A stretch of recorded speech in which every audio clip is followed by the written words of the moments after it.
Morning 10 के दमदार trades में आपका स्वागत है। वीरोर में रहेंगे अगले आधे घंटे और हमारे साथ शो में जुड़ेंगे निर्मल बैंक से विकास सालुंके और एसबीआई सिक्योरिटीज से Sudeep Shah. Big market voices में आज हमारे साथ दो खास मेहमान होंगे। टाटा म्यूचुअल फंड के सीईओ इक्विटीज राहुल सिंह से करेंगे खास बातचीत। साथ ही केडियानॉमिक्स के फाउंडर सुशील केडिया बताएंगे अपने बिग एंड बोल्ड कॉल्स। इसके अलावा नतीजों पर केपीआईटी टेक की सीएफओ प्रिया हादिकर से होगी एक खास बातचीत। ये सब लाइंड अप है कुछ ही देर में शो पर आपके लिए। लेकिन इससे पहले एक बार जरा मार्केट का रुख करते हैं फिर से। निफ्टी इस समय डे हाई और डे लो के बीच में, हालांकि ज़्यादा डे लो के करीब 19,122 पर। बैंक निफ्टी करीब करीब 55 पॉइंट ऊपर। लेकिन आज की कहानी है mid cap index. Advance decline बहुत ही शानदार 2.5:1 का, और मिड कैप इंडेक्स करीब करीब 300 पॉइंट ऊपर। Pidilite, AU Small Finance Bank, Chambal Fertilisers, Indus Tower, Vodafone Idea, Dixon Tech, GNFC, City Union Bank, ये कुछ स्टॉक्स हैं जहां पर आज आपको अच्छे मूव्स दिखाई देंगे।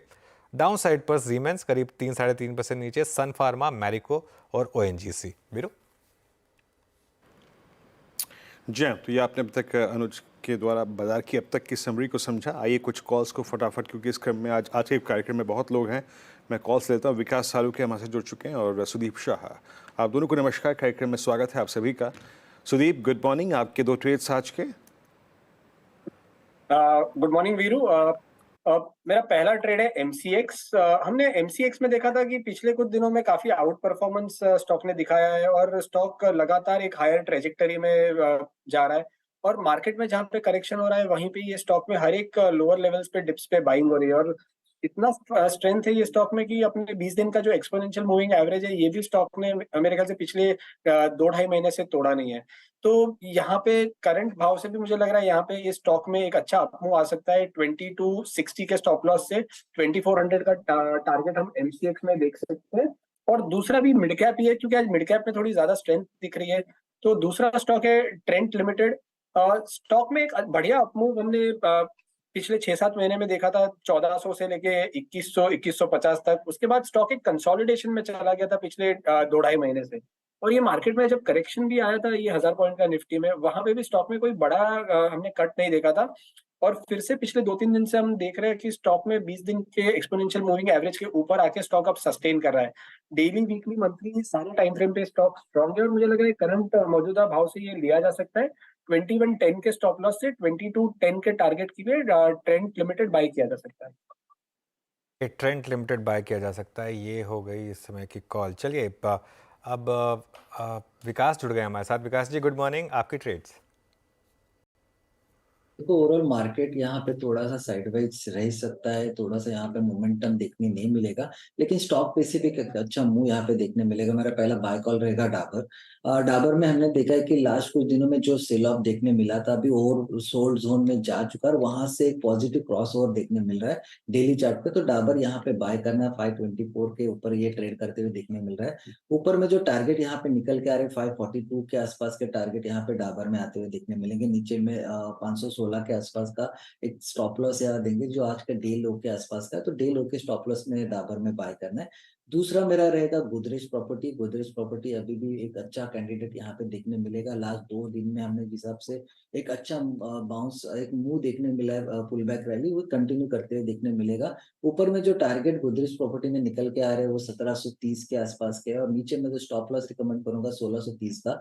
तो डाबर में और गोदरेज प्रॉपर्टी, दो काउंटर मुझे लगता है यहाँ पे आउट परफॉर्म कर सकते हैं मार्केट के सामने। तो यहाँ पे दोनों में एक पॉजिटिव विजन देखने मिल सकता है। ये डाबर और गोदरेज प्रॉपर्टीज़ दोनों में पॉजिटिव रुझान आपको देखने को मिल सकता है। यहाँ पर ये पॉसिबल है। निफ्टी फिर कोशिश कर रहा है एक बार ग्रीन में आने की, देखते हैं सक्सेसफुल होता है या नहीं। लेकिन चोलामंडलम, एक बार चोलामंडलम लेकर आइए। चोलामंडलम इस समय करीब करीब 2% नीचे, और सन फार्मा में भी एक थोड़ा सा सेलिंग प्रेशर है इस समय। सन फार्मा भी इस समय आपको थोड़ा सा डे लो पर दिखाई देगा। लेकिन आज अच्छी कवरिंग आ रही है एयू स्मॉल फाइनेंस बैंक में। वो कल की बड़ी डिक्लाइन के बाद ये स्टॉक इस समय करीब करीब 3% ऊपर यहाँ पर। सुदीप, कोई व्यू आपका? Good morning. AU Small Finance bank पर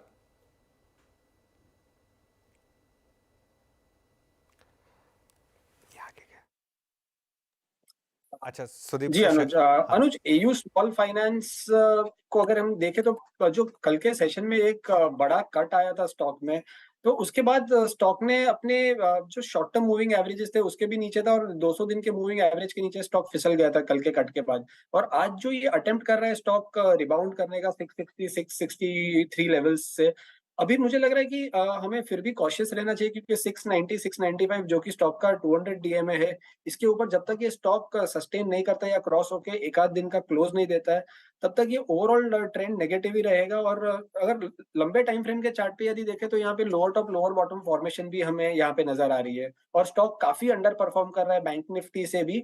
तो मुझे लग रहा है इसके मुकाबले हमें काफी अच्छे बेटर स्टॉक्स भी मिल सकते हैं, तो हमें ये स्टॉक में बॉटम फिशिंग नहीं करना चाहिए, या फिर ओके सुदीप इसको। और विकास, थैंक यू सो मच आज हमारे साथ जुड़ने के लिए और हमसे बात करने के लिए। अब एक काम करते हैं, अब कुछ मैनेजमेंट एड्रेस करते हैं। दूसरी तिमाही में कुछ नंबर्स एड्रेस करते हैं। राधा, दूसरी तिमाही में केपीआईटी टेक के मुनाफे में करीब 5% की बढ़ोतरी हुई है, जबकि डॉलर आय में 8% से ज़्यादा का उछाल आया है। लेकिन ज़्यादा बड़ी बात है, FY24 को लेकर कंपनी ने रेवेन्यू गाइडेंस बढ़ाया है। आज स्टॉक 4-4.5% ऊपर है। मार्जिन भले ही फ्लैट रहे हों। नतीजे और आगे की ग्रोथ स्ट्रैटेजी पर चर्चा के लिए केपीआईटी टेक की CFO प्रिया हादीकर हमारे साथ मौजूद हैं। Priya ji, good morning. CNBC आवाज़ के साथ बात करने के लिए बहुत बहुत शुक्रिया। पहले तो मैं ये जानना चाह रहा था कि आपने FY24 की जो रेवेन्यू गाइडेंस अप की है, अच्छी अप की है, 27 to 30% थी पहले, अब आप इसको 37% पर ले आए हैं। लेकिन एक चीज़ में मैं देख रहा था कि जो आपकी H1 है, उसके हिसाब से तो ये करीब करीब 50% होना चाहिए था। तो क्या सेकेंड हाफ में आप थोड़ा स्लो डाउन एक्सपेक्ट कर रहे हैं, या आप थोड़े कंजर्वेटिव हो रहे हैं? प्रिया जी, सॉरी मैं आपको सुन नहीं पा रहा हूँ, शायद आपने, हाँ, अनम्यूट करिए प्लीज। हाँ, are you able to hear me now? Yes आप आई, अभी सुन पा हाँ, रहे हैं? I okay. Can, I can, yes. So सुप्रभात, बहुत बहुत शुक्रिया आपसे जुड़ने के लिए। तो एक तो ऐसा है कि हम पिछले 3 साल से आप अगर देखना चाहेंगे कि हमारी कंपनी में रेवेन्यू का ग्रोथ है, क्वार्टर ऑन क्वार्टर एक कंसिस्टेंसी और स्टेडी ग्रोथ हम लोग दे रहे हैं। हमारे क्लाइंट के साथ हमारी बहुत सी स्टेडी और स्ट्रांग पार्टनरशिप रही है। ये जो एक सॉफ्टवेयर डिफाइंड व्हीकल की ओर जिनका जर्नी है, उसमें हमारी पार्टनरशिप बहुत ही बरकरार है। अगर ये बैकग्राउंड आप देखेंगे और 3 साल की कंसिस्टेंट ग्रोथ रखेंगे, तो उसके बाद भी हमारा जो गाइडेंस ग्रो हुआ है टू 37% अपवर्ड, ये एक तरह से सिग्निफिकेंट है अगर आप किसी भी तरीके से देखेंगे तो। H1 का जो ग्रोथ है, जो आप सुनना चाहेंगे और आपने बहुत सराहा है उसके बारे में, अगर आप देखेंगे तो पिछले 2-3 क्वार्टर से हमने बहुत ही अच्छी एक पार्टनरशिप्स अनाउंस की है, चाहे वो होंडा हो या रेनो हो। उन सब की वजह से ये हमारा ग्रोथ हुआ है।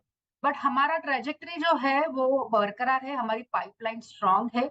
अ, हम अभी की जियोपॉलिटिकल सिचुएशन को लेकर हम बहुत ही वॉचफुल है, बट हमारे जो क्लाइंट के साथ हमारा जो कनेक्ट है, जो उनके साथ बातचीत हो रही है, वो बहुत ही स्ट्रांग है। इसलिए हम लोग एक तरह से कंजर्वेटिव व्यू लेके आगे चल पड़े हैं कि इतना तो ज्यादा ग्रोथ डेफिनेटली होगा। और 37% year on year growth itself अगर आप देखेंगे, तो इस तरह की इन्वायरमेंट में और इस तरह के हमारे पीयर्स के ऊपर आई थिंक ये सबसे अच्छा परफॉर्मेंस रहेगा। ओके, अच्छा ठीक है, मैं मान गया आपकी बात। रेनो का एग्रीमेंट हुआ था, होंडा का हुआ था। Q4 में आपका TCV $423 मिलियन था। उससे पहले 272 था। पिछले 2 क्वार्टर में थोड़ा कम आ गया है, 190 पर आ गया, 156 पर आ गया है। क्या अब ये यहाँ पर स्टेबल होगा, या फिर थोड़ा और डिक्लाइन आ सकता है यहाँ पर? आई थिंक यहाँ पे स्टेबल होगा। हमारे जो मिड टर्म एक हमने व्यू लिया है हमारे क्लाइंट के साथ बातचीत करते हुए, और हमारी टीम जो ज्योग्राफीज में है वो व्यू करते हुए, मिड टर्म में हमारी ग्रोथ बरकरार रहेगी।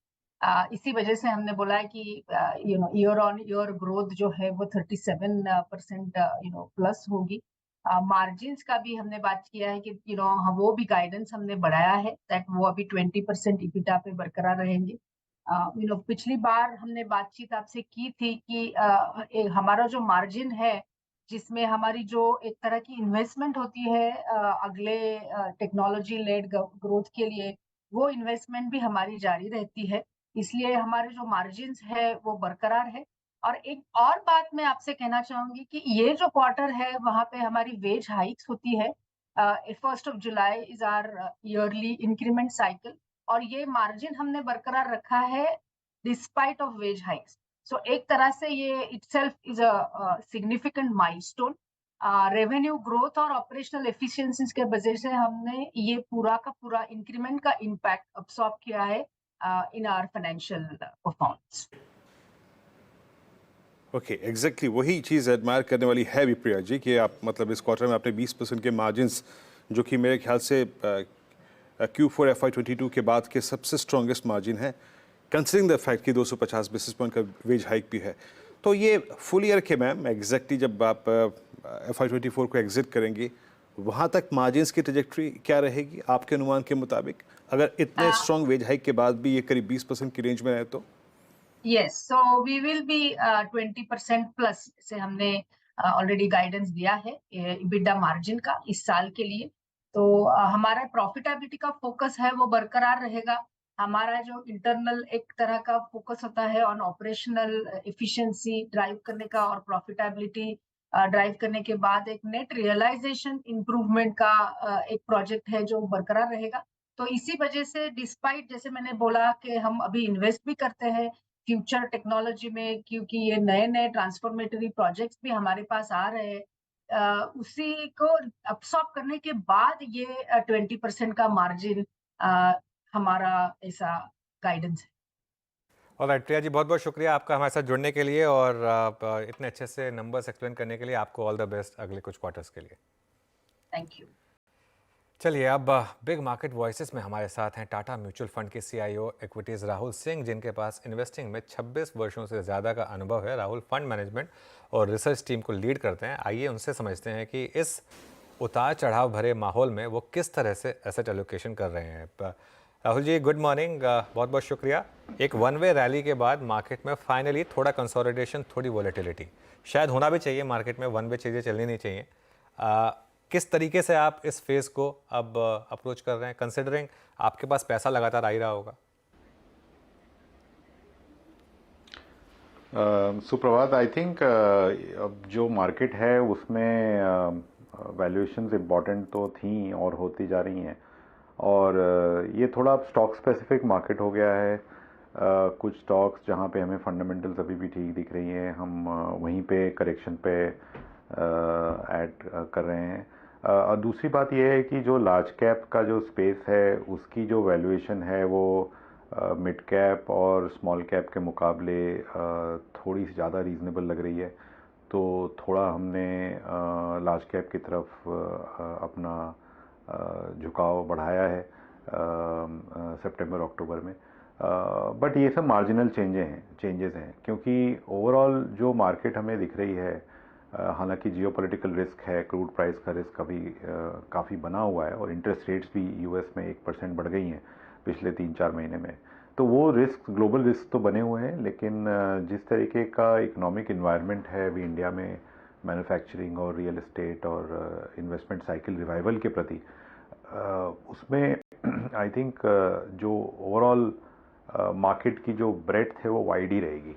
और मुझे लगता है 3-4 साल का व्यू लें या 5 साल का व्यू लें तो मिड एंड स्मॉल कैप में वापस से हमें अल्फ़ा दिखता है.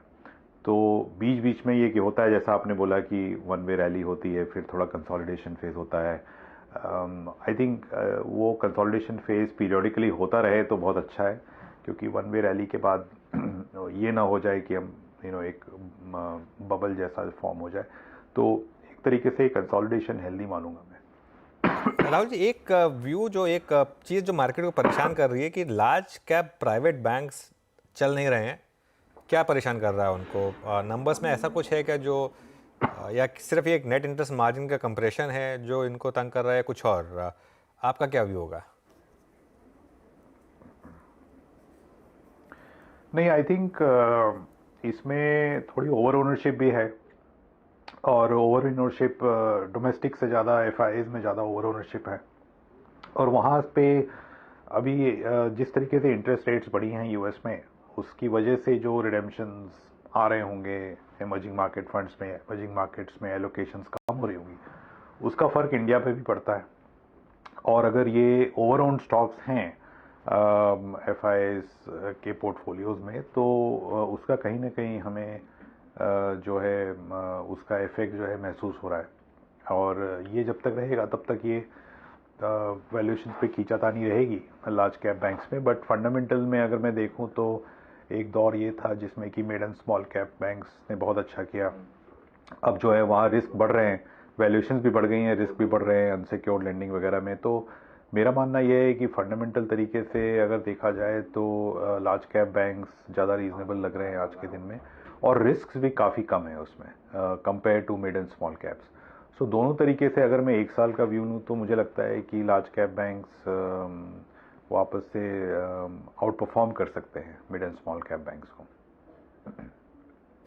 ओके राहुल जी, आपकी अब तक की बातचीत से और आपके प्रश्न के उत्तर से एक क्लियरली एक रिफ्लेक्शन मिल रहा है कि आपका झुकाव इस वक्त लार्ज कैप्स की तरफ ज़्यादा है।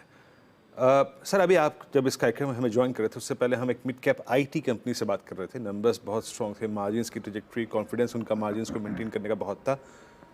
आपने आईटी के नंबर्स को कैसे रीड किया, और इन नंबर्स में ही मिड कैप आईटी कंपनियों ने अच्छे नंबर्स दिए, अपनी गाइडेंस को कुछ कुछ जगह बढ़ाया भी है, मार्जिन्स को मेंटेन किया है, इसके बावजूद के वेज हाइक्स काफ़ी सब्सटेंशियल थे और प्राइस मूवमेंट भी मिड कैप आईटी का स्ट्रॉन्ग था।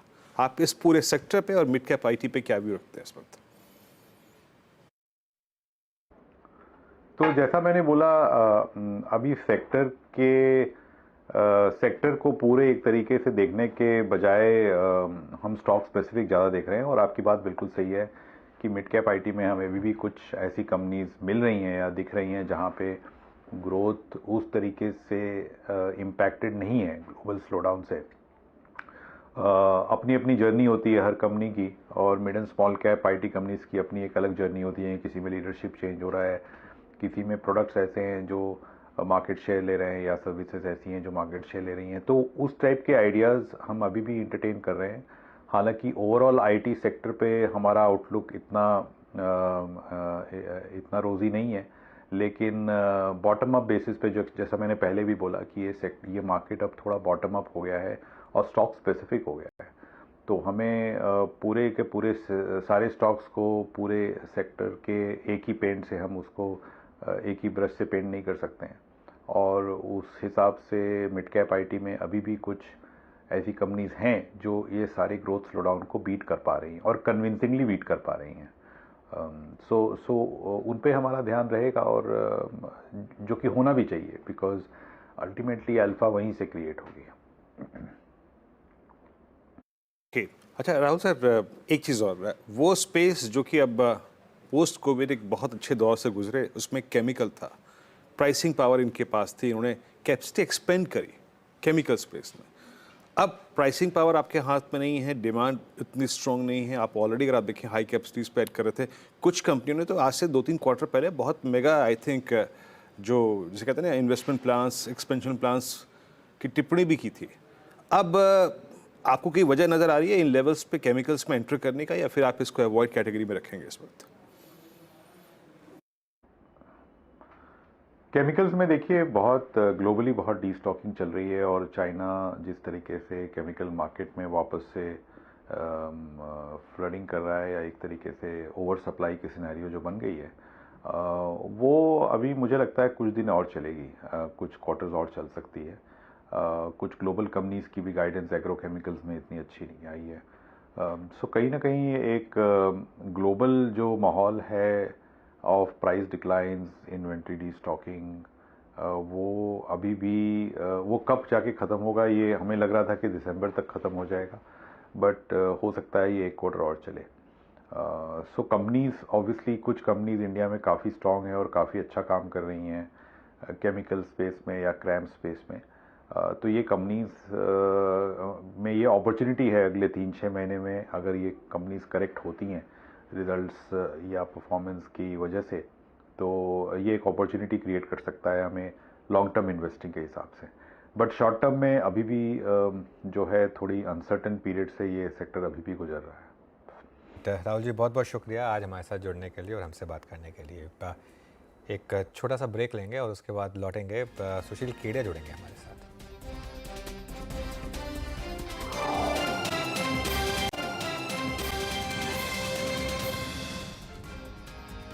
Welcome back. अब हमारे साथ हैं केडियानॉमिक्स के फाउंडर सुशील केडिया। उनसे जानते हैं आज के big and bold calls. Sushil ji good morning. आज की रॉकेट कॉल से मॉर्निंग। शुरुआत करते हैं फिर। देखिए रॉकेट्स तो ऐसा है ना, जब बाजार देगा तो ही हम चला सकते हैं। लास्ट 10 दिन में रॉकेट्स ऐसे डूबे थे कि जैसे बॉक्सिंग मैच चल रहा हो। तो रॉकेट्स पे मैं ज्यादा ऑब्सेस नहीं होना चाहता अनुज, हैं बहुत सारे बी ग्रुप में स्टॉक्स। पर अब एक अच्छे खासे करेक्शन के बाद लार्ज कैप्स में भी कुछ स्टॉक्स ऐसे हैं जो आने वाले समय में रॉकेट जैसी चाल दे सकते हैं। जैसे फॉर एग्जांपल पीडिलाइट, पीट दिया इसको बिल्कुल। पर अब ये जैसे 2490 के ऊपर चलेगा उस दिन एक रॉकेट कॉल ट्रिगर होगी कि डिलीवरी लेने वाले के लिए, भले ये सट्टे में अवेलेबल है, ए ग्रुप में अवेलेबल है, ट्रेडिंग करने वाले के पैसे बहुत कम बनते हैं, अक्सर नॉइज में आदमी खट जाता है। पर डिलीवरी उठाए कोई पीडीलाइट को 2490 के ऊपर चलने के बाद, तो मुझे लगता है इसमें एक रॉकेट लाइक मूव 3700-3800 तक का आना चाहिए। दूसरा आपका बंधन बैंक एक कॉन्ट्रेरियन कॉल हो सकता है। लग रहा है इसने भी एक बॉटम बनाया है, एक दो दिन इसको थोड़ा कॉशियसली इकट्ठा करना चाहिए 5-6 रुपए की नीचे की डिप की जगह रखते हुए। और इसमें भी कोई ट्रेडिंग नहीं करे और पकड़ के चुपचाप बैठे तो 6-8 महीने में इसको भी 350, 350, 360 तक जाने में वक्त नहीं लगेगा। तो ये लार्ज कैप लिक्विड नेम्स में भी ये 60, 70, 80% की मूव्स कोई रॉकेट से कम नहीं लगती है मुझे। ठीक है, तो ये हो गए इस समय दो तीन बड़े नाम। निफ्टी और बैंक निफ्टी पर क्या व्यू बन रहा है अब सुशील? देखिए बैंक निफ्टी ने सरप्राइजिंगली निफ्टी से भी ज्यादा स्ट्रेंथ डिस्प्ले किया लास्ट 2 दिन में। और कुछ सर्टेन चार्ट पैरामीटर्स जिसको हम देखते हैं, तो बैंक निफ्टी ने अर्ली लीड लेके एक कंफर्म्ड ट्रेंड रिवर्सल कर दिया है। और निफ्टी भी अब ट्रेंड रिवर्सल कर चुकी है। एसएनपी नैस्डैक भी तकरीबन तकरीबन ट्रेंड रिवर्सल के पॉइंट पे है। पर कल चूंकि वहां एफओएमसी की मीट है, वो एक बार निकल जाए रास्ते से बाधा, तो global equity indices and Indian indices they are all looking कि सारे एक साथ लॉक इन स्टेप। अब यहाँ से बॉटम बनना चाहिए, हो सकता है ऑलरेडी बन चुका है। सो एग्जांपल के तौर पे जिन्हें ट्रेडिंग करनी ही है और वो स्टॉक्स पे फोकस नहीं कर सकते, तो जब तक आज का बंद निफ्टी पे 19,120 के ऊपर ऊपर आता है, हम अपने कैलकुलेशन को चेंज नहीं करेंगे। और जब तक बैंक निफ्टी का आज का बंद 42,815-20 के ऊपर ऊपर रहता है, हमारे लिए ट्रेंड ऊपर ही रहेगा।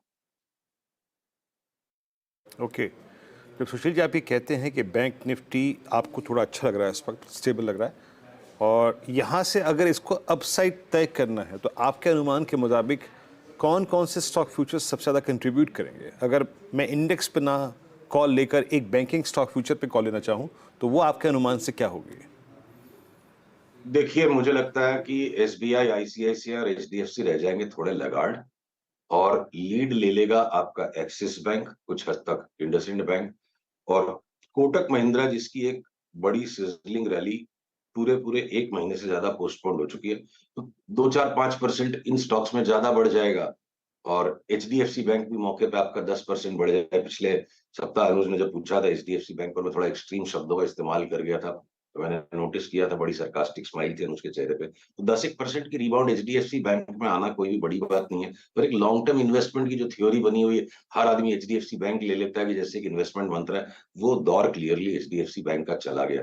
निवेशक की रिटर्न्स बनेगी नहीं, बीच बीच में 10-10% की ऊपर नीचे की ट्रेडिंग की रिटर्न्स बनेगी। तो फ्लैक्सिड टू ढीले से रहे और बाकी के छोटे वाले बैंक और कोटक शायद 5-7% इनसे ज्यादा बढ़ जाएंगे। मैं सार्केस्टिकली नहीं स्माइल करता हूँ सुशील, या तो मैं स्माइल करता हूँ या मैं फ्राउन करता हूँ, मुझे सार्केस्टिकली स्माइल करना आता नहीं है। अच्छा ठीक है, मेरे को लगा ऐसा। अच्छा ठीक है।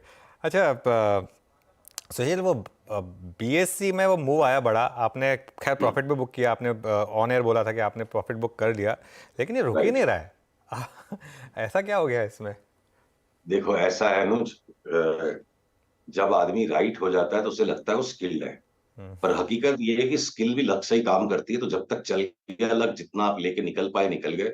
अब पलट के इसमें घुसना मुझे कोई भी तरह की, हमारे लिए समझदारी नहीं लगती। जहां हम घुसेंगे वहीं है, इसको नीचे आना है। अगर मेरे स्क्रीन पे बीएससी की चार्ट दिख रही है तो बिल्कुल एक फाइनल टॉप के जैसा पिक्चर लग रहा है, तो आने दीजिए, इसमें करेक्शन देखते हैं। 1100 1150 के करेक्शन में अगर दोबारा बाई का पैटर्न आएगा, आपकी हमारी पहले बात हुई थी कि 400 से एक बार हम 1200 1250 तक की चाल खेल रहे हैं, जिसको हम 1400 तक खेल के हट गए।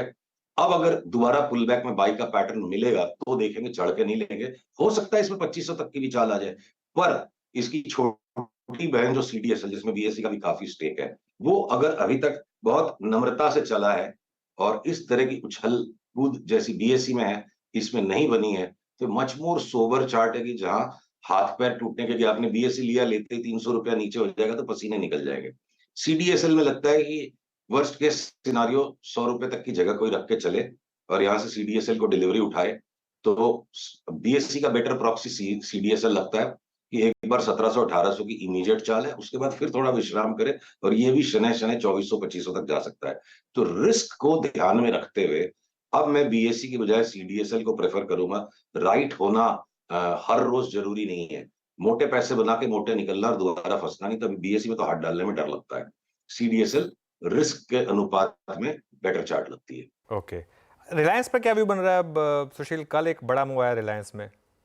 तो देखिए, अब रिलायंस जो है ना, किसी जमाने में कहते थे कि रिलायंस की तेजी छेली तेजी, पर अब बाजार इतने बदल गए और रिलेटिव अनुपात जो स्टॉक्स का बदल गया है, मैं इसकी आपको चार्ट दिखा के बात करना चाहूंगा। मुझे लगता है रिलायंस लीड करेगा बिल्कुल फ्रंट से। और ये देखिए, जो रिलायंस का ये जो 2 दिन पहले जो बॉटम बना है, इस नीचे से आई मूव का जो 2000 से मूव आई थी 2600 तक, ये एक लेग हो गया 5 वेव का, और उसके बाद अभी इसका करेक्शन है। अभी इस पीली रेखा के ऊपर जाते के साथ, यानी कि 2343 के ऊपर जाते के साथ, हम अपने सब्सक्राइबर्स को जो लास्ट 2 दिन में रिलायंस में बाई दे चुके हैं, उन्हें डबल करने के लिए कहेंगे। अगला पड़ाव इसका मुझे 2900 लगता है, और 2900 पर कुछ विश्राम करने के बाद अगर ये 3300 तक भी चला गया, तो देखिए भले ये A ग्रुप में है और इसमें किसी जमाने में बहुत स्पेकुलेशन भी होता था, आज भी होता है। असली स्टोरी अगर इसमें बनेगी तो ये जो स्पिन ऑफ्स आएंगे, तो जिसके पास डिलीवरी का काम करने की क्षमता हो और उतनी क्वांटिटी में काम करे, तो आप ये स्पिन ऑफ्स और इन चीजों का पूरा बेनिफिट ले पाओगे, तो इसमें बड़ा पैसा रिलायंस में बन सकता है। 2300 का स्टॉक अगर 3300 हो जाए, साथ में स्प्लिट्स भी कुछ मिल जाती है अलग कंपनी की, तो बड़ी रिटर्न बन सकती है। डिलीवरी का जितना काम करके रिलायंस में, मुझे लगता है रिलायंस सारे लार्ज कैप्स में अगले 3-4 महीने का सुपरलेटिव आउट परफॉर्मर हो सकता है। एक आखिरी सवाल, क्योंकि आप इन सब डेवलपमेंट्स को ट्रैक करते हैं, यूएस बॉन्ड यील्ड्स FOMC की मीट से पहले वहां पर क्या व्यू बन रहा है? और कल जो यूएस मार्केट में शॉर्ट कवरिंग आई, सुशील, वहां क्या व्यू बन रहा है आपका? देखिए, जैसे यहाँ पे हर एक इंडेक्स के बीच में थोड़ा सा ट्रेडिंग में छद्मसा होता है। S&P 500 ने तो क्लियर कट अपनी डाउन ट्रेंड लाइन को रिवर्सल करके, ब्रेकआउट करके प्रॉपरली बंद हो गया। नैस्डैक ने अभी भी थोड़ी सी गुंजाइश रखी है, और जिस चीज के कारण लास्ट 10-12 दिन जो हम चित हो गए थे, रॉन्ग हो गए थे, एक बार मन के चार्ट देखना बंद कर दे, वो US डॉलर इंडेक्स का कोरिलेशन बदल गया था। कोरिलेशन भी स्थायी नहीं रहता, पर वो वापस रीस्टेबलाइज हो रहा है, और US डॉलर इंडेक्स ने अच्छा तगड़ा सेल सिग्नल कंफर्म दे दिया है। बैंक निफ्टी और US डॉलर इंडेक्स, ये 2 में स्पष्ट रिवर्सल सिग्नल है। तो इंटरेस्ट रेट्स भी बिल्कुल टॉप ही लग रहे हैं, पर जब तक कल का FOMC नहीं निकलता है, छोटा मुंह बड़ी बात हो जाएगी। FOMC को उसका कद, उसकी इज्जत हमें देनी पड़ेगी, पर लग रहा है मार्केट्स आर पोजीशन, जो चार्ट की पोजीशनिंग है वो ये है कि भैया FOMC कल गुजर जाए, उसके बाद इंटरेस्ट रेट्स को भी नीचे आना है। अनुज, एक सेक्टर जिसपे मैं आप लोगों की नजर बहुत जल्दी से डलवाना चाहूंगा, 2 सेक्टर्स जो भी मुझे लग रहा है लीड ले रहे हैं। IT स्टॉक्स, जिनको हम लगातार पिछले 3-4 महीने से लेना ही नहीं है, बेच के चलेंगे, अब वो हमारा स्टैंड चेंज हो गया है। अब IT में हम ले लेके बेचेंगे, और इन्फोसिस, विप्रो, TCS के अंदर मुझे सबसे ज्यादा स्मूथ मक्खन जैसी चार्ट विप्रो की लगती है, जो कुछ दिनों पहले हुए बॉटम से करीब 30-35% बढ़ जाए। और मिड कैप IT स्टॉक्स में LTTS अच्छा लग रहा है 35-40% की मूव के लिए। और नौकरी फ्यूचर्स जैसे 4150 के ऊपर बंद होंगे, ऑटोमेटिकली हमारा कॉल आ जाएगा कि ये 6500 तक की 40 में आ रही है। सुशील, बहुत बहुत शुक्रिया आज हमारे साथ जुड़ने के लिए और हमसे बात करने के लिए और ये सारे कॉल्स शेयर करने के लिए। चलिए, अब शो को यहीं विराम देंगे और ब्यूरो में इजाज़त लेंगे आपसे। नीरज जी आ गए स्टूडियो में। Neeraj ji, good morning, over to you. Good morning Anuj. और मार्केट आज मिड कैप में थोड़ी सी भी रैली है, देखते कैसे दिन पैन आउट होता है, लेकिन अभी एडवांस डिक्लाइन फेवर में जाता हुआ दिख रहा है। जैसे कह रहे हैं केडिया जी ना कि US का गुजर जाने दीजिए, उसके बाद फिर कोई राय बननी चाहिए। तो फेड क्या करेगा क्या नहीं करेगा अभी पता नहीं है। चलिए शुरुआत करते हैं हेडलाइंस के साथ।